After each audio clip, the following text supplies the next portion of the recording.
세상에서 가장 사랑받는 음료가 있습니다.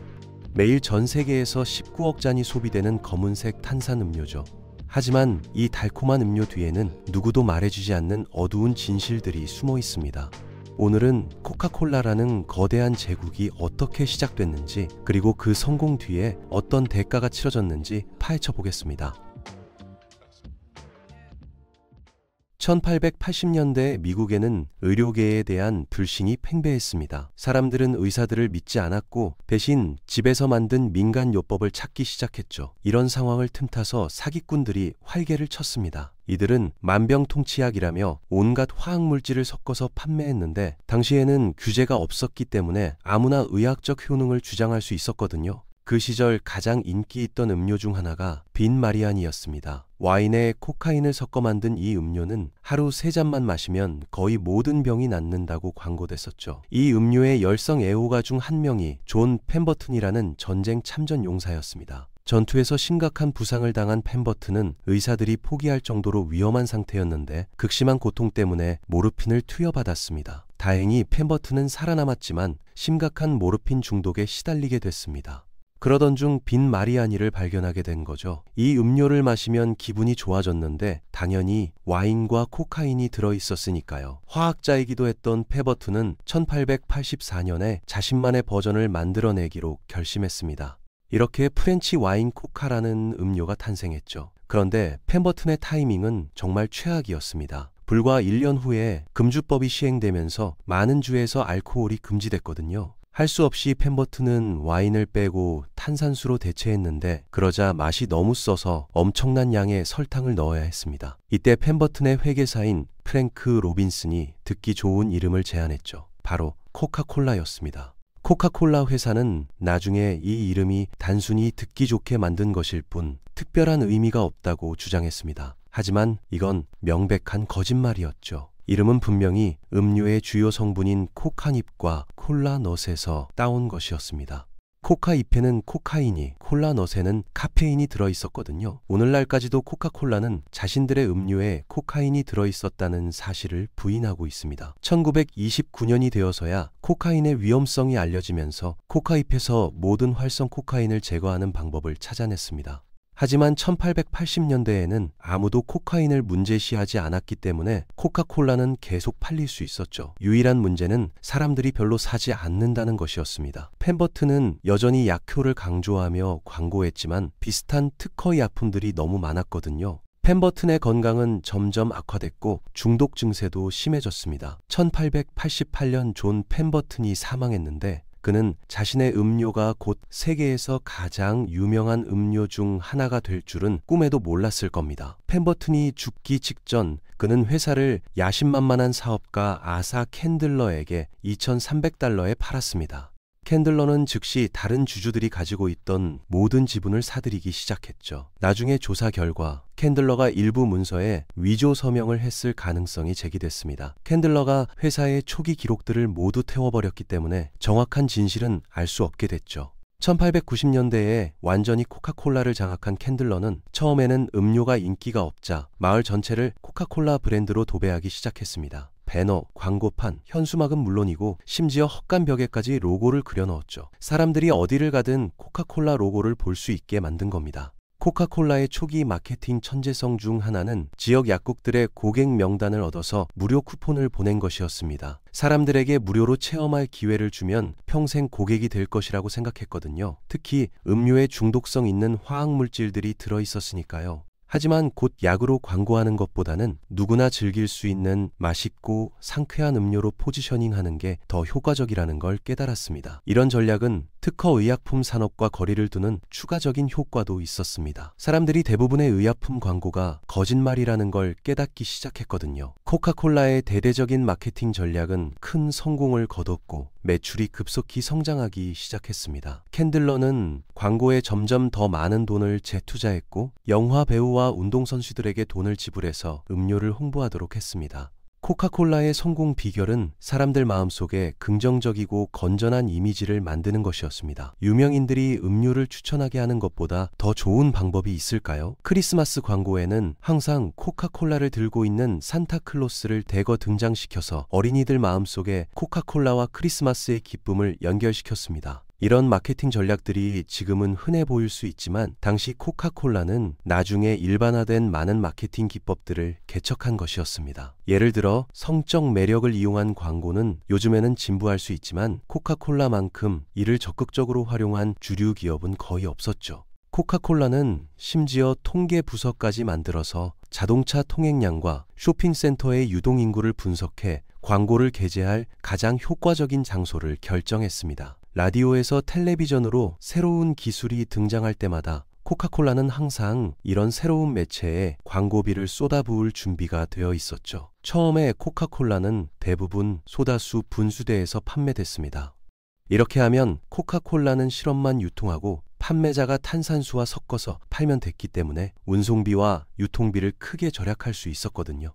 그런데 어느 날 벤자민과 조셉이라는 두 변호사가 캔들러에게 와서 병에 담아 팔자는 아이디어를 제안했습니다. 캔들러는 이게 정말 바보 같은 아이디어라고 생각했습니다. 병입은 비용이 많이 들고 복잡했거든요. 하지만 벤자민과 조셉이 모든 비용과 위험을 감수하겠다고 하자 캔들러는 단 $1라는 명목상의 수수료로 코카콜라 병입에 대한 완전한 권한을 주는 계약에 서명했습니다. 캔들러는 이 병입 아이디어가 성공할 가능성이 낮다고 봤기 때문에 잃을 게 없다고 생각했죠. 물론 우리가 지금 알고 있듯이 병입된 코카콜라는 상상할 수 없을 정도로 큰 성공을 거뒀습니다. 처음에는 캔들러에게도 좋았어요. 병입업체들이 엄청난 양의 코카콜라 시럽을 구매했으니까요. 하지만 큰 문제가 하나 있었습니다. 캔들러가 병입 사업이 잘 될 거라고 믿지 않았기 때문에 계약서 작성에 신경을 쓰지 않았던 거죠. 계약 기간도 정하지 않았고 원재료비가 오르면 가격을 조정한다는 조항도 없었습니다. 즉 캔들러가 병입업체에게 영구적인 계약을 준 셈이었죠. 원재료비가 얼마나 올라도 항상 같은 저렴한 가격으로 시럽을 공급해야 했습니다. 이는 향후 수십 년간 수많은 소송으로 이어졌고 코카콜라 회사는 캔들러가 $1에 팔아버린 일부 권리를 되사기 위해 수백만 달러를 지불해야 했습니다. 하지만 1900년대 초반 캔들러에게는 이런 게 걱정거리가 아니었습니다. 코카콜라 판매량이 그 어느 때보다 높았고 매년 성장하고 있었거든요. 물론 이건 제품 자체 때문이 아니었습니다. 비슷한 음료는 수없이 많았고 애초에 코카콜라 자체가 다른 음료의 모방품이었잖아요. 급속한 성장의 이유는 마케팅이었습니다. 코카콜라가 광고에 투자하는 금액이 늘어날수록 판매량도 함께 증가했거든요. 그런데 코카콜라의 가장 큰 성공은 매우 예상치 못한 곳에서 나왔습니다. 제2차 세계대전이 발발하자 설탕이 배급제가 될 거라고 발표됐는데 코카콜라는 자신들이 필수 전시 제품이기 때문에 설탕 배급에서 면제되어야 한다는 터무니없는 주장을 했습니다. 더욱 어이없는 건 정부가 이에 동의했다는 거였죠. 이건 주로 코카콜라가 정부 로비에 막대한 돈을 쏟아부었기 때문이었습니다. 코카콜라는 수많은 연구에 자금을 지원해서 코카콜라가 군인들의 사기를 높이고 에너지를 공급해준다고 주장했습니다. 결국 미국 정부는 코카콜라 임원을 배급위원회에 임명하기로 동의했고 그 임원은 코카콜라에게 설탕 배급 면제를 주었습니다. 다른 모든 회사들은 전쟁 중 설탕 사용량을 줄여야 했지만 코카콜라는 여기서 멈추지 않았습니다. 코카콜라 사장은 공개적으로 모든 군인이 어디에 있든 5센트에 코카콜라 한 병을 받을 것이라고 약속했습니다. 이 가격으로 팔면 코카콜라는 팔리는 음료마다 손해를 볼 수밖에 없었는데 이 결정은 절대적으로 천재적이었습니다. 대중, 특히 군인들 눈에는 코카콜라와 전쟁 노력 사이에 강력한 연결고리를 만들어줬거든요. 코카콜라가 수백만 명의 미국인들 마음속에서 엄청난 대중적 지지와 호감을 얻는 데 도움이 됐습니다. 코카콜라와 애국심이 연결된 거죠. 코카콜라는 이 기회를 놓치지 않고 병사들이 코카콜라 병을 들고 있는 모습을 담은 새로운 광고들을 내보냈습니다. 하지만 그 뒤에는 코카콜라가 정부와 거래를 해서 해외에 코카콜라 병입 공장을 설립하는 데 필요한 자금을 얻었다는 사실이 숨어 있습니다. 이것이 미국의 영향력 확산과 병사들의 사기 진작에 도움이 된다고 주장했지만 실제로는 세금으로 코카콜라의 국제적 확장을 지원한 셈이었죠. 전쟁 중에 전 세계 여러 대륙에 64개의 코카콜라 병입 공장이 설립됐는데 대부분 정부 자금으로 지어진 것이었습니다. 전쟁 중 코카콜라 공장을 설치한 기술자들은 탱크와 비행기를 수리하는 사람들만큼 중요하다고 여겨졌습니다. 코카콜라가 전 세계 어디에서나 구할 수 있게 되자 군인들이 현지인들과 음료를 나누기 시작했고, 이는 코카콜라가 더 많은 새로운 국가로 확장하는 데 도움이 됐습니다. 군인들은 전쟁의 지옥 속에서 코카콜라가 고향의 맛을 전해준 것에 매우 고마워했고 음료의 가장 큰 옹호자가 됐습니다. 미군은 기본적으로 코카콜라 영업사원이 되어가는 곳마다 새로운 사람들에게 코카콜라를 소개했던 거죠. 전쟁이 대부분의 회사와 사람들에게는 파괴적이었지만 코카콜라에게는 전 세계적으로 그 어느 때보다 빠르게 확장할 기회였습니다. 오늘날 세계에서 코카콜라를 판매하지 않는 나라는 쿠바와 북한 단 두 나라뿐입니다. 전쟁 중 코카콜라가 맺은 거래들이 코카콜라의 전 세계적 빠른 확장에 큰 역할을 했던 거죠. 그런데 애국적인 회사로서 미국 군인들을 돌보는 코카콜라에 대한 이런 따뜻한 생각에는 아주 작은 문제가 하나 있습니다. 전쟁 중에 코카콜라 회사는 나치 독일에도 코카콜라를 공급했다는 거예요. 맞습니다. 미국에서는 애국심을 설교하면서 독일에서는 독일군을 지원했던 거죠. 코카콜라는 미국적인 것과의 연관성을 지우려고 애썼고 종종 코카콜라 로고를 따옴표와 함께 보여줬습니다. 코카콜라는 히틀러 청소년 집회에서도 배포됐고 나치 교육 팸플릿에도 광고됐었죠. 코카콜라는 말 그대로 양쪽을 다 이용한 겁니다. 결국 독일도 코카콜라에게는 거대한 시장이었거든요. 하지만 전쟁이 진행되면서 대부분의 다국적 기업들이 독일로의 상품 공급을 차단하는 제재 조치들이 도입됐고 더 이상 독일인들에게 제품을 팔 수 없게 됐습니다. 그런데 독일에서 가장 큰 병입 사업을 담당하던 코카콜라의 맥스 카이라는 사람이 이런 제재에 대응할 아이디어를 생각해냈습니다. 그는 현지 화학자들에게 코카콜라와 어느 정도 비슷한 새로운 음료를 만들도록 했죠. 더 이상 수입할 수 없는 코카콜라 시럽 대신에 사과 찌꺼기 같은 다른 식품 부산물로 만든 거였습니다. 이 새로운 음료는 나중에 환타라고 이름이 붙여졌고 전쟁으로 인해 다른 많은 음료들이 금지되면서 나치 독일에서 큰 인기를 얻었습니다. 일부 자료에 따르면 코카콜라가 강제 수용소의 강제 노동을 이용해서 생산을 도왔다고도 하는데요. 우리가 확실히 아는 건 전쟁이 끝난 후 이 새로운 환타 음료의 모든 수익이 코카콜라 본사로 돌아갔다는 것입니다. 맥스는 코카콜라 회사에서 승진했고 1955년까지 코카콜라는 전 세계 여러 국가에서 환타를 판매했습니다. 물론 그들의 역사 중 많은 부분이 그렇듯이 코카콜라는 실제로 일어난 일과 거리를 두려고 했지만요. 코카콜라는 이런 방법이 아니었다면 그렇게 빠르게 전 세계로 확장할 수 없었을 겁니다. 코카콜라가 여러분에게 들려주려고 하는 이야기로 돌아가면 그들의 가장 큰 비밀은 극적인 효과를 위해 금고에 숨겨져 있는 음료 레시피라고 합니다. 하지만 그 공식은 비밀이 아니에요. 위키피디아에도 나와 있거든요. 코카콜라의 성공은 공식과는 거의 관련이 없습니다. 복제 제품을 만들 수는 있지만 결코 경쟁할 수는 없어요. 한 교사가 새로운 학교에서 교장 선생님에게 과일 주스 같은 건강한 선택지를 학교 자판기에 추가하자고 제안했던 이유를 살펴보겠습니다. 그런데 학교가 코카콜라와 독점 계약을 맺었기 때문에 불가능하다는 말을 듣고 깜짝 놀랐다고 해요. 코카콜라는 학교에서 판매할 제품을 지시하기 위해 학교에 연간 $30, 즉 학생 한 명당 약 $1를 지불했던 거예요. 이런 계약들은 코카콜라의 요람에서 무덤까지 전략의 일환으로 수많은 다른 학교들과도 체결됐습니다. 기본적으로 누군가를 평생 코카콜라 고객으로 만드는 가장 좋은 방법은 가능한 한 어린 나이부터 코카콜라를 마시게 하는 것이거든요. 코카콜라 마케팅 책임자는 취약한 어린 나이에 코카콜라 고객이 되는 것이 훨씬 쉽다고 지적했습니다. 일부 계약에서는 학교가 아이들에게 더 많은 코카콜라를 팔아서 추가 수입을 얻을 수도 있었어요. 많은 학교들이 자금 부족에 시달리고 있었기 때문에 아이들에게 코카콜라 제품을 제공한 거죠. 또 다른 방법은 코카콜라가 바비 인형, 장난감 자동차, 보드게임, 배달트럭 및 기타 장난감을 포함해서 성인용이라고 주장하는 수많은 수집품들을 생산한 것이었어요. 물론 1982년부터 크리스마스 광고에 산타클로스와 코카콜라를 의도적으로 연결해서 어린이들의 마음속에 각인시킨 것도 있었고요. 코카콜라는 컬럼비아 피처스를 인수해서 영화의 제품 배치를 쉽게 통합할 수 있게 됐지만 나중에 영화 스튜디오를 팔고 대신 코카콜라 제품 배치에 대해서만 다른 회사들에게 비용을 지불하기로 결정했습니다. 하지만 가족 영화의 제품 배치는 어린이 대상 규칙을 우회할 수 있는 영리한 허점이었고 효과도 있었어요. 하지만 80년대에 문제가 발생했습니다. 코카콜라가 건강에 미치는 부정적인 영향에 대한 데이터가 점점 더 많이 쌓이고 있었거든요. 코카콜라가 치아를 썩게 한다는 우려는 항상 있었지만 새로운 데이터들은 코카콜라가 비만, 당뇨병 및 기타 여러 건강 문제에 미치는 심각한 영향을 보여주고 있었습니다. 예를 들어 어린이를 대상으로 한 연구에서는 하루에 설탕이 많이 들어간 청량음료를 한 잔만 마셔도 과체중이 될 확률이 60% 더 높다는 것을 발견했어요. 또 다른 연구에서는 어린 시절 설탕 섭취량이 많으면 평생 설탕에 의존하게 된다는 것을 보여줬고요.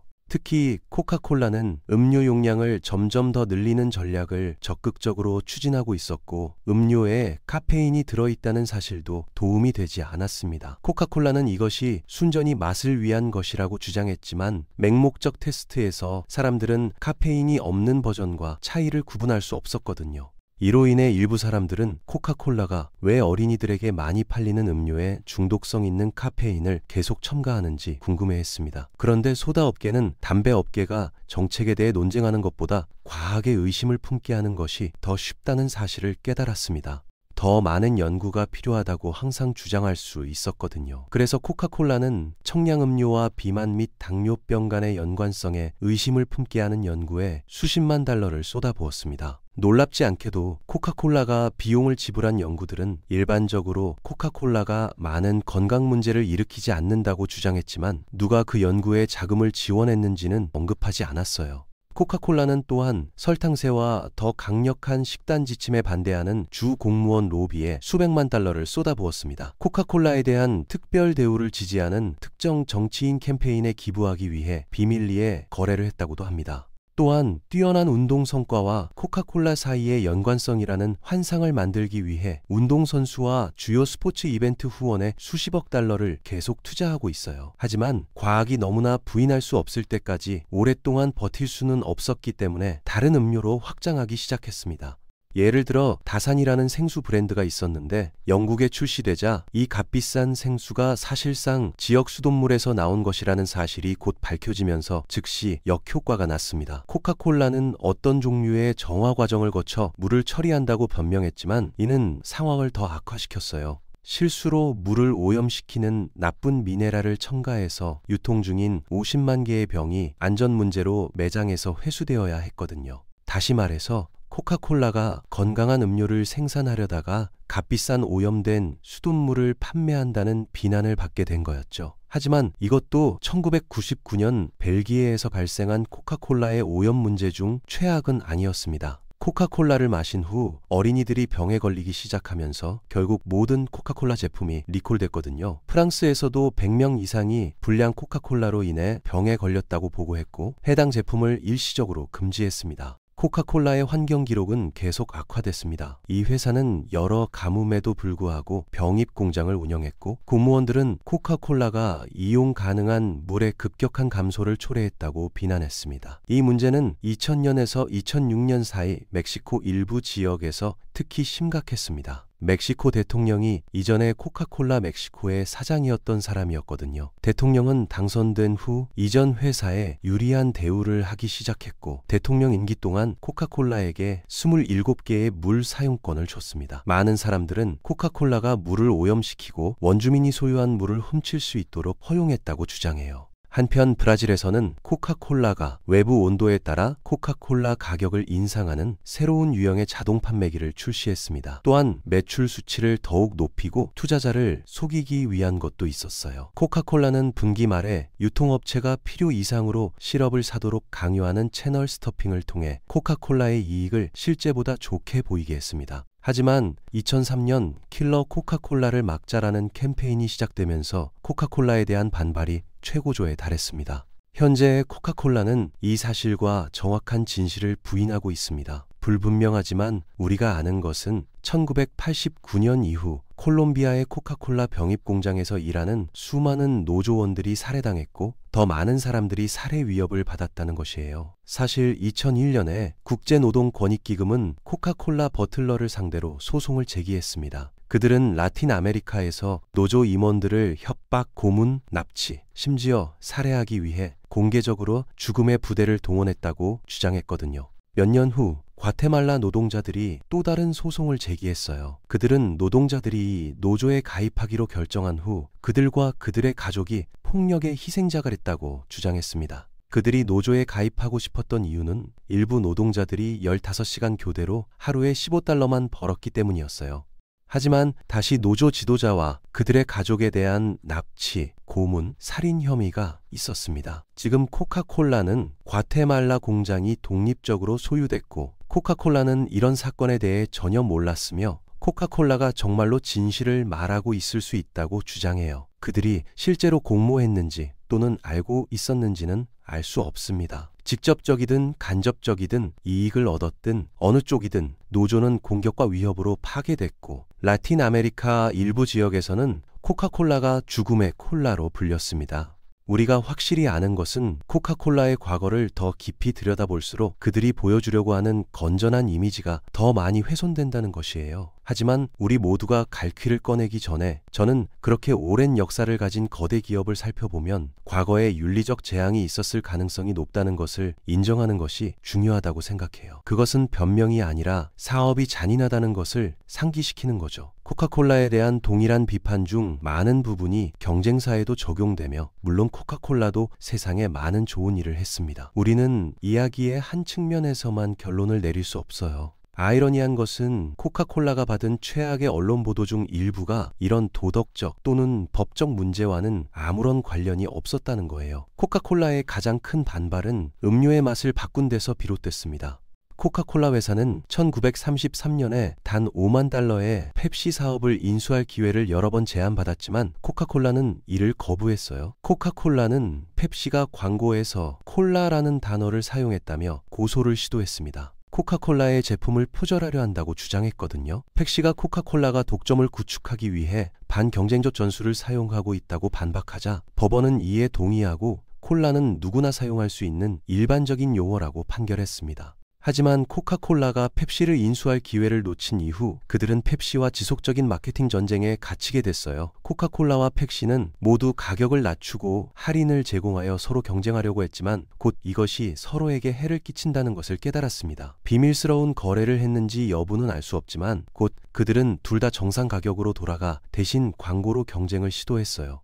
하지만 펩시는 1975년에 실제로 맛으로 경쟁하는 간단하지만 천재적인 아이디어를 생각해냈습니다. 펩시는 사람들에게 펩시와 코카콜라가 들어있는 두 개의 흰색 컵을 주고 둘 다 맛보게 하여 어느 것을 더 선호하는지 알아보도록 했거든요. 테스트 결과 펩시를 선호하는 사람이 약간 더 많았기 때문에 펩시는 모든 광고에 이 통계를 사용하기 시작했고 미국 전역에서 더 많은 사람들이 펩시를 선택했어요. 코카콜라는 이것이 사실이 아니라고 완전히 부인했지만 자체 테스트를 실시했을 때 펩시가 실제 맛 테스트에서 약간 더 높은 점수를 받았습니다. 한편 코카콜라는 천천히 그리고 꾸준히 시장 점유율을 잃었어요. 거대한 마케팅 캠페인과 가격 프로모션을 시도했지만 매년 코카콜라의 시장 점유율은 약간 감소하고 펩시는 약간 증가했습니다. 펩시 챌린지가 옳았을지도 모른다는 생각이 들기 시작했어요. 문제는 더 많은 사람들이 펩시의 맛을 선호했기 때문에 코카콜라는 매우 비밀스럽게 코카콜라의 공식을 바꾸기 시작했습니다. 엄격한 테스트와 시험을 거쳐 그들은 지속적으로 원래의 코카콜라와 펩시보다 더 나은 성능을 보이는 새로운 공식을 발견했어요. 블라인드 테이스팅 테스트를 반복했고 데이터는 새로운 공식이 더 인기가 있다는 것을 분명히 했습니다. 코카콜라의 100주년이 얼마 남지 않은 시점에 그들은 상상할 수 없는 일을 했어요. 코카콜라 공식을 변경하고 새로운 코카콜라로 교체한 겁니다. 혼란이 시작됐습니다. 매일 수천 건의 전화와 편지가 코카콜라 사무실에 도착했어요. 이전 버전을 간청하는 사람들과 완전히 분노한 사람들이 섞여 있었습니다. 코카콜라는 원래의 공식을 없애려 했고 새로운 공식을 지속적으로 시도하면 소란이 곧 가라앉을 것으로 예상했어요. 하지만 사람들의 분노는 더욱 심해졌고 언론도 이에 따른 보고서들과 몇 달 동안 끊임없는 불만으로 막힌 코카콜라 고객센터에 대해 보도했어요. 새로운 코카콜라 광고가 거대한 스크린과 경기장에 표시되면 사람들이 큰 소리로 야유했습니다. 새로운 코카콜라를 싫어하는 것이 유행이 됐죠. 또한 불평하는 사람들 중 다수는 새로운 코카콜라를 마실 시도조차 하지 않았어요. 맛이 문제가 아니라는 것이 곧 매우 분명해졌습니다. 새로운 코카콜라가 기술적으로 블라인드 맛 테스트에서 더 맛있었는지는 중요하지 않았어요. 코카콜라의 성공은 처음부터 맛과 관련이 없었거든요. 놀라운 마케팅 덕분에 세상은 코카콜라를 약 100년 동안 일상생활의 일부인 오랜 친구로 여겼습니다. 코카콜라는 세상에서 무슨 일이 일어나든 변하지 않았어요. 그것은 아이콘이었고 사람들에게 많은 의미가 있는 것을 바꾸는 것은 배신으로 여겨졌습니다. 몇 달 후에도 시위는 가라앉지 않았고 곧 분명해졌어요. 회사는 그들이 저지른 엄청난 실수 때문에 이전 공식으로 돌아가야 했습니다. 역사상 회사의 결정에 대해 그렇게 강한 반발이 일어난 사례는 거의 없었어요. 그럼에도 불구하고 새로운 코카콜라 참사는 코카콜라의 가장 위대한 마케팅 승리 중 하나로 끝났습니다. 코카콜라가 굴복하여 클래식 코카콜라라는 이름으로 원래 공식을 다시 내놨을 때 모든 분노가 갑자기 열광과 칭찬으로 바뀌었거든요. 갑자기 회사에 도착한 모든 편지와 전화는 회사에 감사하고 그것이 얼마나 큰 의미가 있는지에 대한 팬들의 열렬한 반응으로 가득 찼습니다. 코카콜라 판매량이 극적으로 증가했습니다. 비즈니스 위크는 이 모든 것을 10년 동안의 마케팅 실수라고 명명했지만 일부 회의적인 분석가들은 회사가 모든 것을 홍보하고 고객에게 코카콜라가 얼마나 중요한지 상기시키기 위해 조작했다고 생각했어요. 새로운 코카콜라는 치명적인 오판이었어요. 사람들이 새로운 코카콜라를 선호할 것이라고 생각했거든요. 실제로 클래식 버전을 다시 출시한 후에도 매장에서는 새로운 코카콜라를 계속 판매했습니다. 사람들이 새로운 맛에 익숙해지면 결국 새로운 코카콜라로 전환할 것이라고 생각했기 때문이에요. 하지만 그들은 또다시 틀렸습니다. 새로운 코카콜라의 판매는 결코 개선되지 않았고 결국 유통에서 완전히 제거됐어요. 그렇지만 이를 통해 깨닫게 된 최종 결과는 사람들이 오리지널 코카콜라를 얼마나 사랑하고 있었는지예요. 이 모든 것이 사람들이 그 어느 때보다 코카콜라에 대한 애착과 충성심을 느끼게 했거든요. 그래서 새로운 코카콜라는 코카콜라 역사상 가장 성공적인 실수 중 하나였지만 이 모든 것에 가장 미친 부분은 사람들이 어떤 음료가 무엇인지 모르는 테스트에서 사람들이 새로운 코카콜라를 최고로 평가했다는 거예요.